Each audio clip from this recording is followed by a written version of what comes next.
Hello friends, alcohol ether phenol class 12 की जो organic chemistry में हम लोग लास्ट वीडियो में एल्कोहल ईथर फिनॉल में एल्कोहल के हम लोग प्रिपरेशन डिस्कस कर चुके थे और आज हम लोग इस वीडियो में एल्कोहल के फिजिकल प्रॉपर्टी और केमिकल प्रॉपर्टी के बारे में डिस्कशन करने जा रहे हैं। तो हम लोग देख लेते हैं एल्कोहल की जो फिजिकल प्रॉपर्टी है ना, तो हम लोग देखते हैं एल्कोहल्स में हम लोग इसमें देखते हैं physical property of alcohol. Physical properties of alcohols की जो फिजिकल प्रॉपर्टी है, इसमें हम लोग सबसे पहले देख लेते हैं कि इनमें जो एल्कोहल्स हैं वो सॉलिड लिक्विड गैस किसमें पाए जाते हैं और इनके बॉइलिंग और मेल्टिंग पॉइंट्स क्या होते हैं, इनकी सॉलिबिलिटी क्या होती है, इनका ऑर्डर क्या होता है, वो सब लोग हम लोग इसमें देख लेते हैं। तो सबसे पहले हम लोग ये देखते हैं कि जो कार्बन 1 से लेके कार्बन 12 तक के हैं वो लिक्विड स्टेट में पाए जाते हैं, लिक्विड स्टेट में। और एल्कोहलिक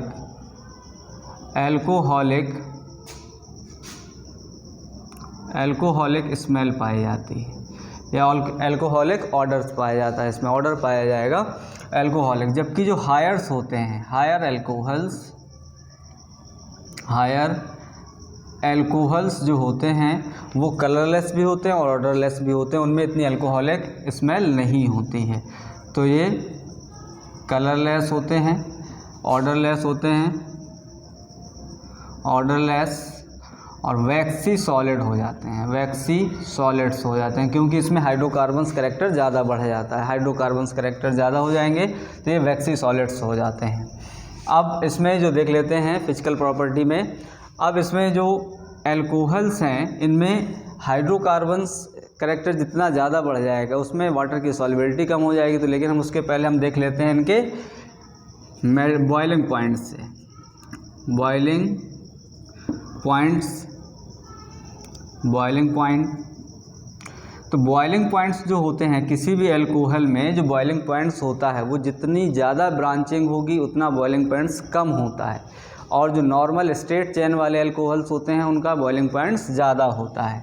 तो हम ये कह सकते हैं boiling points decreases with branching, decreases with increase in branching जैसे ही बढ़ती है तो वैसे ही बॉइलिंग पॉइंट्स कम हो जाता है। एग्जाम्पल के लिए हम देख लेते हैं, जैसे नॉर्मल ब्यूटेन है, तो नॉर्मल ब्यूटेन में नॉर्मल जो ब्यूटेनॉल है, ब्यूटेनॉल है, तो नॉर्मल ब्यूटेनॉल्स का जो उसमें हम ये कह सकते हैं नॉर्मल ब्यूटेनॉल्स में इसका जो बॉइलिंग पॉइंट्स होता है, बॉइलिंग पॉइंट्स वो अप्रॉक्स 118 डिग्री सेंटीग्रेड होता है।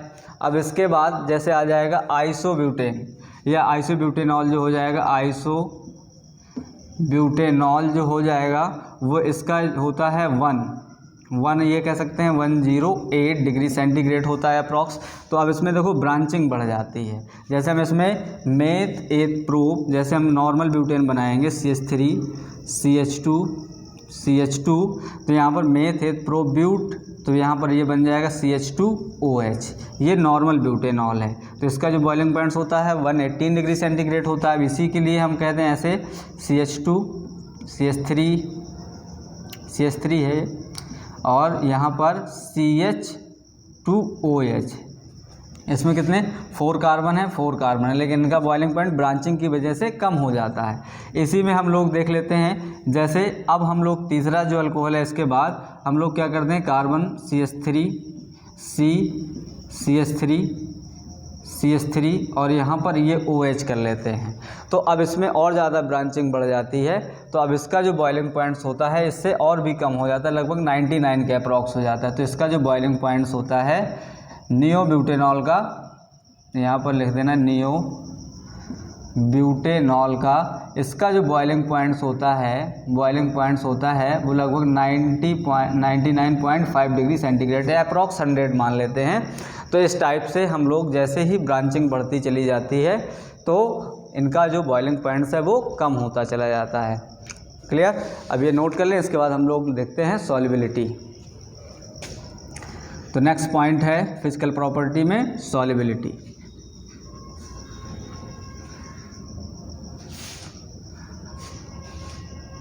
सॉल्युबिलिटी में हम लोग देखते हैं तो जो हाइड्रोजन्स होते अल्कोहल्स होते हैं, सॉल्युबिलिटी में सॉल्युबिलिटी क्या है? सॉल्युबिलिटी एक्चुअल में किसी भी एल्कोहल्स में जैसे ही कार्बन्स के नंबर बढ़ते हैं, हाइड्रोकार्बन करैक्टर बढ़ता है, लॉन्ग चेन होती चली जाती है हाइड्रोकार्बन्स की, तो उसकी वाटर में सॉल्युबिलिटी कम होती है। तो ये कह सकते हैं कि जो स्मॉलर या हायर जो एल्कोहल्स होते हैं, हायर एल्कोहल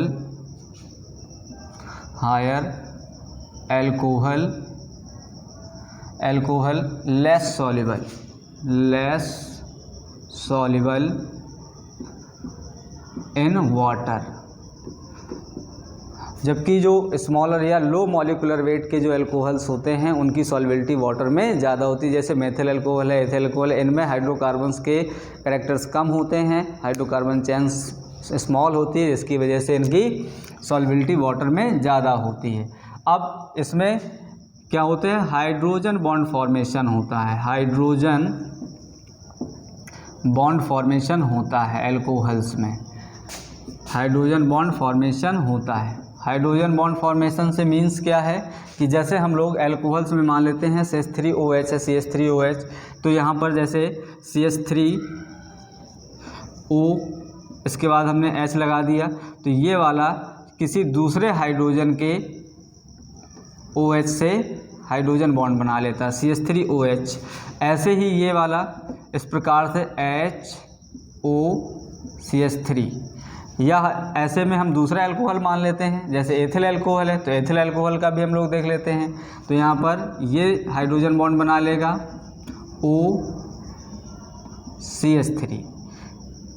CH3, तो इस प्रकार से ये जो होते हैं वो हाइड्रोजन बॉन्ड का फॉर्मेशन कर लेते हैं। तो यहाँ पर हम लोग इनको इस प्रकार से रिप्रेजेंट कर सकते हैं। इनको ऐसे भी लिख सकते हैं, CH3 यहाँ लिख लीजिए और ये H ऐसे हो जाएगा। तो यहाँ पर ये हाइड्रोजन बॉन्ड बना लेंगे, तो हाइड्रोजन बॉन्ड बनने की वजह से इनकी वाटर में सॉल्युबिलिटी होती है, लेकिन लोअर्स में। अब जैसे ही ये हाइड्रोकार्बन्स की चेन बढ़ने लगेंगी तो इनकी सॉल्युबिलिटी कम होती जाती है, ये बात आपको याद रखना है। और हाइड्रोजन बॉन्ड प्रेजेंट होने की वजह से ही इनका जो बॉइलिंग पॉइंट है वो इनके ही इक्विवेलेंट मॉलिक्यूलर वेट के जो अदर्स होंगे, जैसे दूसरे जो ग्रुप के एलिमेंट हैं, कंपाउंड्स हैं, जैसे हम लोग मान लेंगे एल्किल हैलाइड्स है या ईथर्स है या और भी जो दूसरे कार्बोक्सिलिक एसिड हैं, उनमें से इनका जो बॉइलिंग पॉइंट्स होता है वो ज़्यादा होता है, हायर होता है। क्योंकि इनमें हाइड्रोजन बॉन्ड्स प्रेजेंट होते हैं। तो हाइड्रोजन बॉन्ड की वजह से ही इनमें वाटर में सॉल्युबिलिटी होती है, लेकिन हायर जो एल्कोहल्स होते हैं वो लेस सॉल्युबल होते हैं, और जबकि जो लोअर एल्कोहल्स होते हैं, एथिल अल्कोहल है, मेथिल अल्कोहल है, या लो मॉलिक्यूलर वेट के जो एल्कोहल होते हैं उनकी सॉल्युबिलिटी वाटर में ज़्यादा होती है। जैसे ही ये हाइड्रोकार्बन करैक्टर बढ़ेगा सॉल्युबिलिटी कम हो जाती है। अब हम लोग आ जाते हैं एल्कोहल की केमिकल प्रॉपर्टी पे। तो अब हम लोग देखेंगे chemical property of alcohols.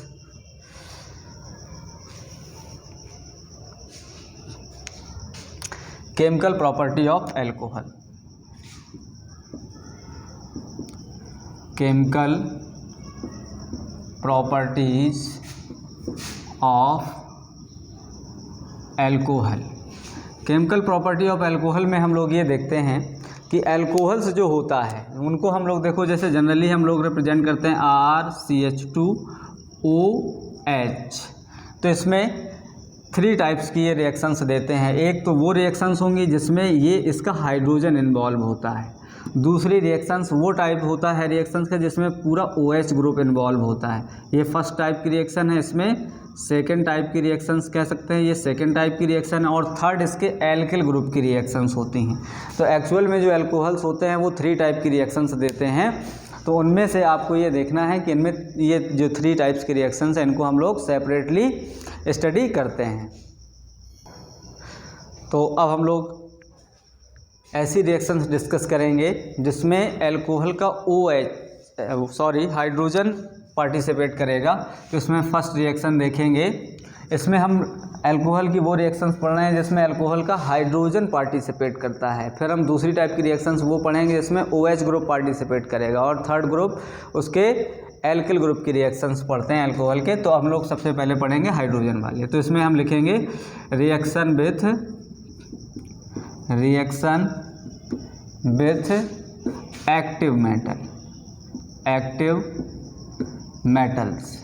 Active metals में जैसे हम कहेंगे सोडियम है, मैग्नीशियम है, ETC, पोटेशियम है, ये सभी चीज़ मेटल्स हैं जो एक्टिव मेटल्स होती हैं। तो एक्टिव मेटल्स की जब भी हम रिएक्शन कराते हैं अल्कोहल में तो हाइड्रोजन गैस इवॉल्व होती है। आप ये जानते हैं कि अल्कोहल जो होता है वो एसिडिक नेचर शो करता है, तो ये एक्टिव मेटल से रिएक्शन करके हाइड्रोजन गैस इवॉल्व करता है। तो हम लोग देख लेते हैं सबसे पहले, जैसे ROH है, इसकी हमने रिएक्शन कराते हैं सोडियम से।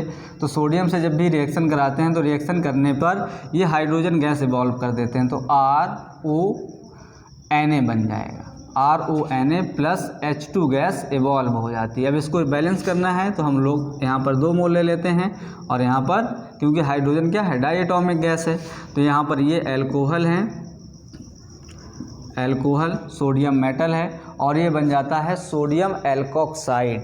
इसका नाम होता है सोडियम एल्कोक्साइड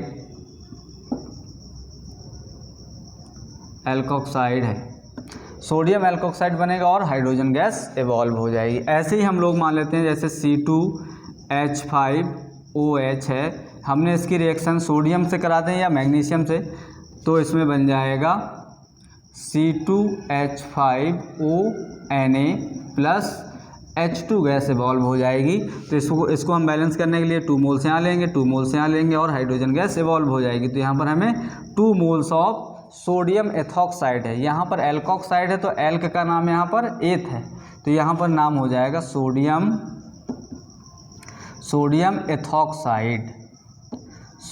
एथॉक्साइड बन जाता है, और ये है एथिल एल्कोहल। अब हम सेकेंड रिएक्शन इसमें और देख लेते हैं जिसमें हम मेटल ले लेते हैं, चेंज कर लेते हैं। तो C2H5OH की रिएक्शन हमने मैग्नीशियम से करा देते हैं, तो मैग्नीशियम मेटल से कराएंगे तो यहाँ पर सोडियम बन जाए, मैग्नीशियम के सॉल्ट बन जाएंगे C2H5। अब यहाँ पर O, तो यहाँ पर बन जाएगा O का होल ट्वाइस कर लो, और यहाँ पर बन जाएगा मैग्नीशियम, क्योंकि मैग्नीशियम की वैलेंसी 2 है, तो यहाँ पर 2 मोल से ले लेते हैं, मैग्नीशियम 1 रहेगा, और यहाँ पर बन जाएगा H2 गैस इवॉल्व हो जाएगी। तो इस टाइप से हम लोग ये रिएक्शन विथ एक्टिव मेटल्स देख लेते हैं, तो इसको नोट कर लेते हैं। और सेकेंड हम लोग देखते हैं, सेकेंड रिएक्शंस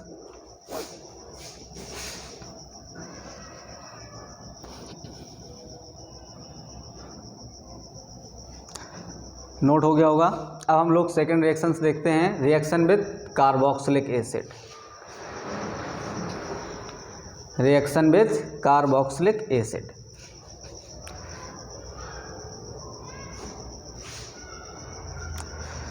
सेकेंड रिएक्शंस हम लोग देखते हैं, reaction with carboxylic acid, reaction with carboxylic acid. तो जब भी हम लोग अल्कोहल की रिएक्शन एसिड से कराते हैं कार्बोक्सिलिक एसिड में, तो हाइड्रोजन, अल्कोहल का हाइड्रोजन रिमूव हो जाता है, और इसमें कार्बोक्सिलिक एसिड का OH, तो इसमें वाटर मॉलिक्यूल एलिमिनेट होकर बना देता है ईस्टर। तो यहाँ पर हम लोग देखते हैं ROH, और ROH में हम लोग क्या करते हैं, एसिड की रिएक्शन कराते हैं RCOOH। तो RCOOH से यहाँ से H रिमूव होगा और यहाँ से OH रिमूव हो जाता है, और इसको हम गर्म करते हैं तो हमको मिल जाता है R। अब यहाँ पर देखो डैश करना हो तो थोड़ा सा चेंज हो जाएगा, R, यहाँ पर O, फिर यहाँ पर CO और R बन जाएगा। तो यहाँ पर हमें मिल जाते हैं प्लस वाटर प्लस, तो ये क्या बन जाते हैं, हमें ईस्टर मिल जाते हैं। तो ये जो रिएक्शन है ये कहलाती है ईस्टरिफिकेशन। एस्टरिफिकेशन। ये रिएक्शन जो होती है वो कहलाती है एस्टरिफिकेशन। तो जब भी अल्कोहल और एसिड रिएक्ट करते हैं तो हमें ईस्टर्स मिलते हैं। ये है कार्बोक्सिलिक एसिड, कार्बोक्सिलिक एसिड, और ये हैं अल्कोहल।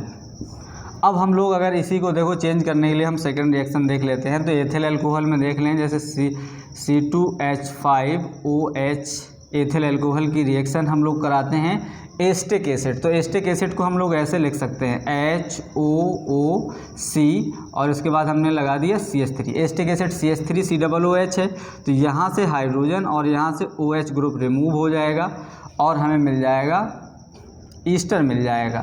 तो इसको हम लोग लिख सकते हैं, चाहे ऐसे लिख दें CH3COOC2H5। देखिए CH3COOC2H5। तो यहाँ पर हमें मिल गया ये एथिल अल्कोहल है, एथिल अल्कोहल। ये है एसिटिक एसिड, एसिटिक एसिड, और हमें यहाँ पर मिल जाता है ये ईस्टर। यहाँ पर हमें मिल जाता है ईस्टर्स मिल जाते हैं प्लस H2O। तो इस प्रकार से हम लोग यहाँ पर अल्कोहल और एसिड की रिएक्शंस देख लेते हैं। अब हम लोग चलते हैं नेक्स्ट रिएक्शन पे, तब तक इसको नोट डाउन कर लीजिएगा।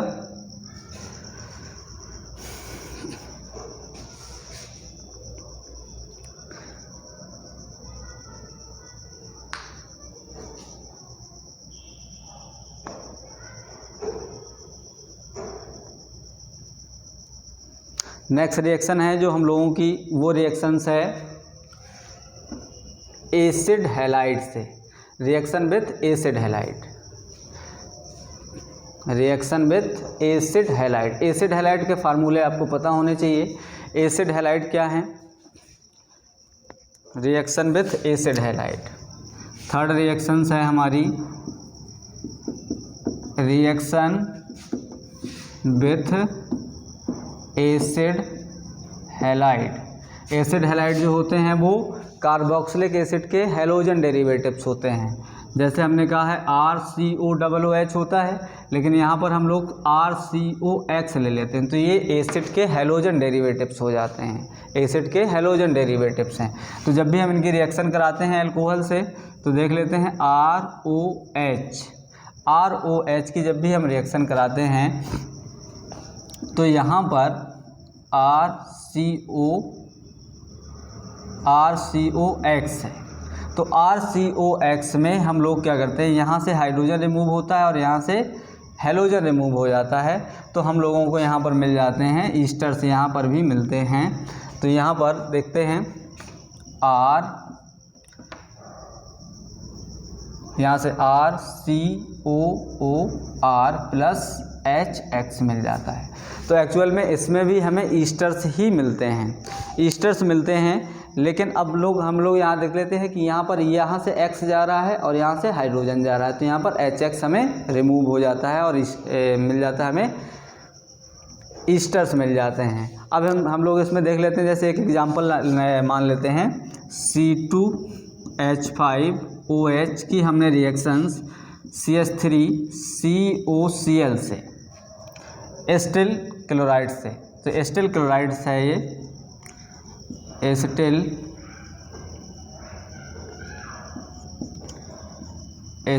क्लोराइड है। एसिटिल क्लोराइड की रिएक्शन हम एथिल अल्कोहल से कराते हैं, एथिल अल्कोहल से। तो हम लोगों को मिल जाता है यहाँ पर CH3COOC2H5। इसका नाम एथिल एसीटेट होता है, जो हमें लास्ट रिएक्शन में भी मिला था। इसका नाम होता है एथिल एसीटेट। एथिल एसीटेट मिलता है और हमें HX के फॉर्म में HCl मिल जाता है। तो इस प्रकार से अब इस रिएक्शन को हम लोग एसाइलेशन बोलते हैं, एसाइलेशन ऑफ अल्कोहल्स बोल देते हैं। तो यहाँ पर हम लोग लिख लेते हैं एसाइलेशन। एसाइलेशन ये रिएक्शन एसाइलेशन की रिएक्शंस कहलाती है। ये बात आपको याद रखनी है। अब हम लोग जो नेक्स्ट रिएक्शन पढ़ने जा रहे हैं, पहले आप इसको नोट कर लें, फिर हम लोग नेक्स्ट रिएक्शन पढ़ते हैं। अल्कोहल की जो नेक्स्ट रिएक्शन है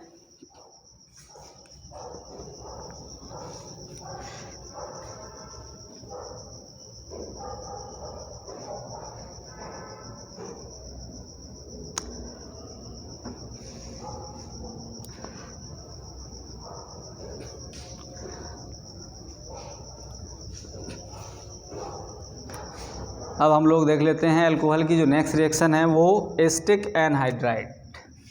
फोर्थ रिएक्शन है reaction with acid anhydride. Acetic anhydride पहले हम लोग प्रिपेयर करना सीख लेते हैं, कैसे एसिटिक एनहाइड्राइड बनाते हैं। तो जैसे हम लोग एसिटिक एसिड का एनहाइड्राइड बनाना चाहते हैं तो उसके 2 मोल्स लेते हैं और उससे एक वाटर मॉलिक्यूल एलिमिनेट कर देते हैं। तो हम लोग देखते हैं जैसे CH3 COO और H है, ऐसे हम दूसरा मॉलिक्यूल ले लेते हैं COOH है। तो यहाँ से हमने अगर एक वाटर मॉलिक्यूल को एलिमिनेट कर दिया तो हमें मिला क्या, एसिटिक एनहाइड्राइड मिल जाएगा। तो हमें जो मिलने वाला प्रोडक्ट है वो हमें मिल जाएगा CH3 COO CH3 COO। तो ये कहलाएगा एसिटिक एनहाइड्राइड। एसिटिक एनहाइड्राइड, तो एसिटिक एनहाइड्राइड का फार्मूला क्या हुआ, ये हो गया। तो अब हम लोग एसिटिक एनहाइड्राइड से रिएक्शन कराते हैं अल्कोहल की। तो अल्कोहल की हम रिएक्शन करा देंगे एसिटिक एनहाइड्राइड से CH3 COO CH3 C, यहाँ पर O और यहाँ पर ये बन जाएगा। अब हमने इसकी रिएक्शन करा दी है C2H5 और OH से।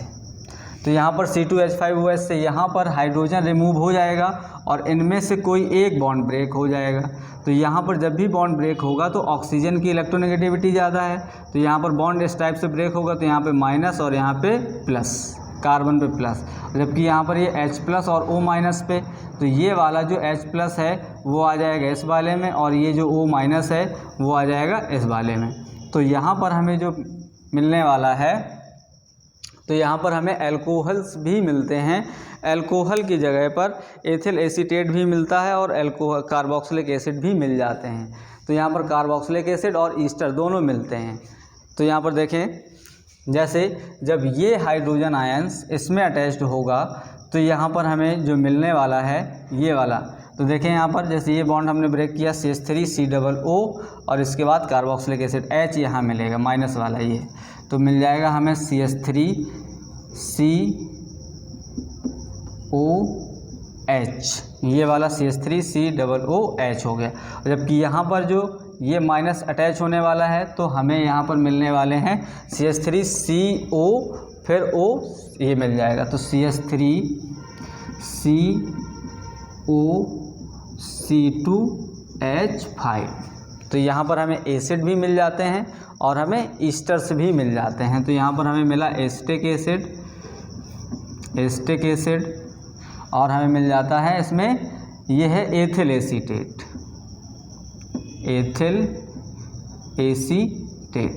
तो इस टाइप से हम लोगों को अल्कोहल के एनहाइड्राइड से, एसिड के एनहाइड्राइड से हम अल्कोहल की रिएक्शन कराते हैं तो हमें एसिड और एथिल एसीटेट या ईस्टर्स मिल जाते हैं। तो अब हम लोग ये रिएक्शंस पढ़ चुके हैं जिसमें अल्कोहल के हाइड्रोजन्स इन्वॉल्व होते हैं। अब हम लोग कुछ वो ऐसी रिएक्शंस पढ़ते हैं जिसमें हाइड्रोजन का OH ग्रुप इन्वॉल्व होता है, तो इसको नोट कर लें। फिर इसके बाद हम लोग OH ग्रुप की रिएक्शंस पढ़ते हैं। तो अब हम लोग अल्कोहल की OH ग्रुप की रिएक्शंस पढ़ते हैं, लेकिन हाँ इससे पहले हम लोग एक रिएक्शंस इसमें और देख लेते हैं, 5th रिएक्शंस, वो है ग्रिग्नार्ड रिएजेंट्स से। क्योंकि ग्रिग्नार्ड रिएजेंट्स जो होते हैं वो अल्कोहल से रिएक्शन करके एल्केन बनाते हैं, क्योंकि अल्कोहल्स में एक्टिव हाइड्रोजन्स पाया जाता है। जब हम लोगों ने एल्केन्स का प्रिपरेशन पढ़ते हैं तब हम लोग वहाँ डिस्कस किए थे, जैसे reaction with Grignard reagent, Grignard reagents. Grignard reagents का मतलब होता है RMGX। RMGX से रिएक्शंस देखते हैं एल्कोहल की।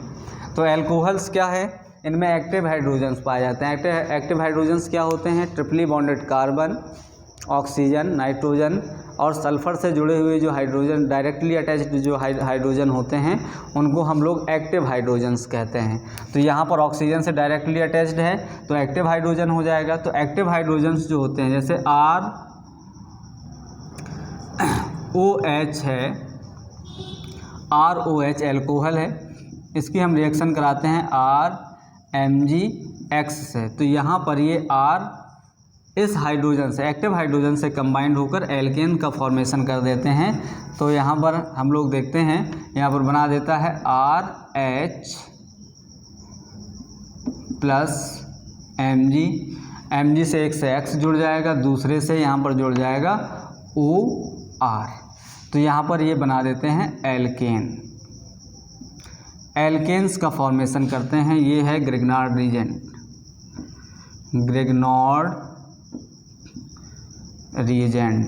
ग्रिग्नॉर्ड रीजेंट्स हैं और ये हैं एल्कोहल।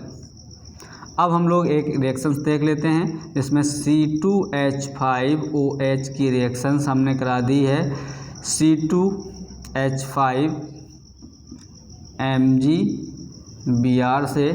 तो यहाँ पर हम लोग देखते हैं कि यहाँ पर ये एक्टिव हाइड्रोजन इस एथिल से कंबाइंड हो जाता है और बना देता है यहाँ पर C2H6 प्लस Mg से एक से जुड़ जाएगा Br और दूसरे से जुड़ जाएगा OC2H5। तो ये बाई प्रोडक्ट हैं, लेकिन इनका जो मेन प्रोडक्ट है वो है एथेन। एथेन हमें मिल जाते हैं। तो इस प्रकार से हम लोग इनके एक्टिव हाइड्रोजन के साथ रिएक्शन देख लेते हैं। तो जब भी ग्रिग्नॉर्ड रीजेंट, इसका नाम हो जाएगा एथिल मैग्नीशियम ब्रोमाइड, इसका नाम हो जाएगा ethyl magnesium bromide, ethyl magnesium bromide, और ये एथिल अल्कोहल से रिएक्शंस हो जाएगी। तो ये एक्टिव हाइड्रोजन कंटेनिंग कंपाउंड्स जो होते हैं वो ग्रिग्नॉर्ड रीजेंट से रिएक्शन करके क्या बनाते हैं, एल्केन्स बनाते हैं। अब हम लोग आ जाते हैं कुछ ऐसी रिएक्शन देख लेते हैं जिसमें OH ग्रुप का, एल्कोहल्स का OH ग्रुप इन्वॉल्व होता है। तो सेकंड जो होगी वो हम लोग देखेंगे reactions of OH group, reactions of OH group. Second जो टाइप है वो देखेंगे रिएक्शंस ऑफ OH ग्रुप। अब इसमें हम लोग सबसे पहले देख लेते हैं रिएक्शंस में, जो सेकंड टाइप की रिएक्शंस में, इसमें जो फर्स्ट रिएक्शंस होगी वो हो जाएंगे halogen containing compound, reaction with halogen containing compound. इसमें जैसे PCl3 है, PCl5 है, थायोनिल क्लोराइड है, SOCl2 है। तो इनमें हम लोग देख लेते हैं। तो सबसे पहले देखेंगे रिएक्शन विथ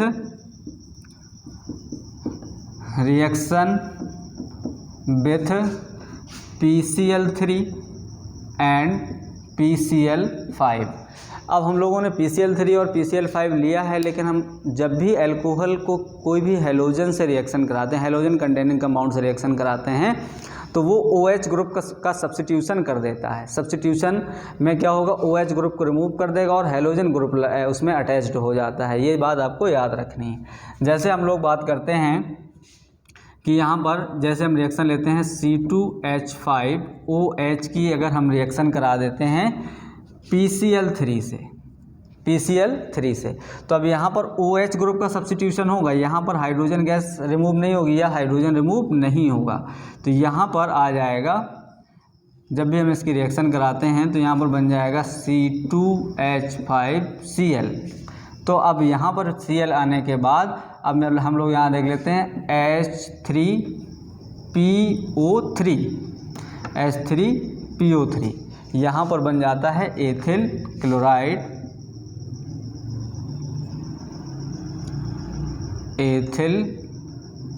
क्लोराइड, और ये बन जाता है ऑर्थोफॉस्फोरिक एसिड, ऑर्थोफॉस्फोरस एसिड,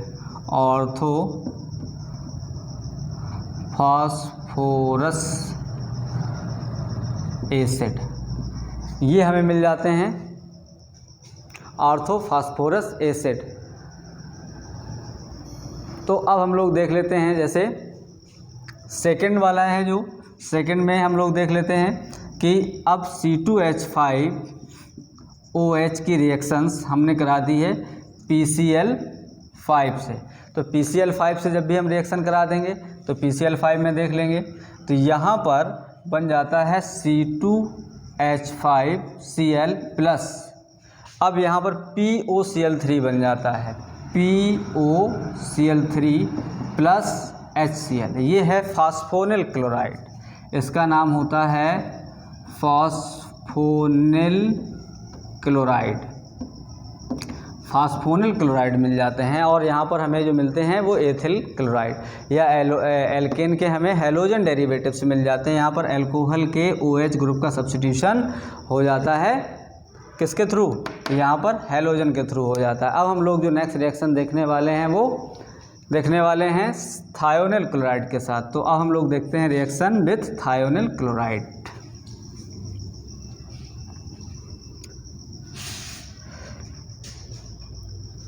तो अब हम लोग देखते हैं reaction with thionyl chloride. Reaction with SOCl2, SOCl2 को बोलते हैं थायोनिल क्लोराइड, थायोनिल क्लोराइड। तो थायोनिल क्लोराइड्स में जब भी हम रिएक्शन कराते हैं ROH की रिएक्शन SOCl2 से कराते हैं, तब इसमें क्या होता है, यहाँ पर भी देखो हैलोजन है, तो हैलोजन इस OH ग्रुप को सब्स्टिट्यूट कर देता है, तो हमें मिल जाएगा RX या Cl2 कह दो, RCl प्लस SO2 गैस मिल जाती है, प्लस हम लोगों को यहाँ मिल जाता है HCl मिल जाता है। तो इसी से जुड़ी हुई एक हम रिएक्शन लिख लेते हैं, C2H5OH प्लस SOCl2 गिव्स, अब ये जो होता है वो प्रीडीन के प्रेजेंस में होता है, प्रीडीन बेस की प्रेजेंस में गर्म करने पर ये रिएक्शंस होती है, और इस रिएक्शंस को हम लोग डार्जेंस रिएक्शंस बोलते हैं, याद रखिएगा। इसको हम लोग प्रीडीन की प्रेजेंस में गर्म करते हैं, तो यहाँ पर मिल जाएगा हमें C2H5Cl प्लस SO2, और हमें मिल जाएगा हमें यहाँ पर HCl। तो इस रिएक्शंस को हम लोग डार्जेंस रिएक्शंस कहते हैं, याद रखिएगा। This reaction also known as Darzens reaction, Darzens reactions के नाम से इसको जाना जाता है। अब हम लोग कुछ और रिएक्शंस देख लेते हैं जिसमें और भी OH ग्रुप की जो रिएक्शंस हैं वो देख लेते हैं।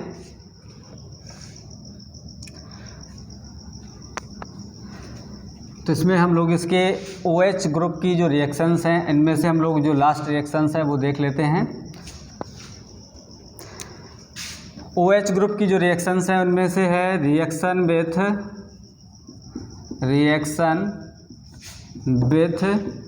Red phosphorus and hydrogen iodide.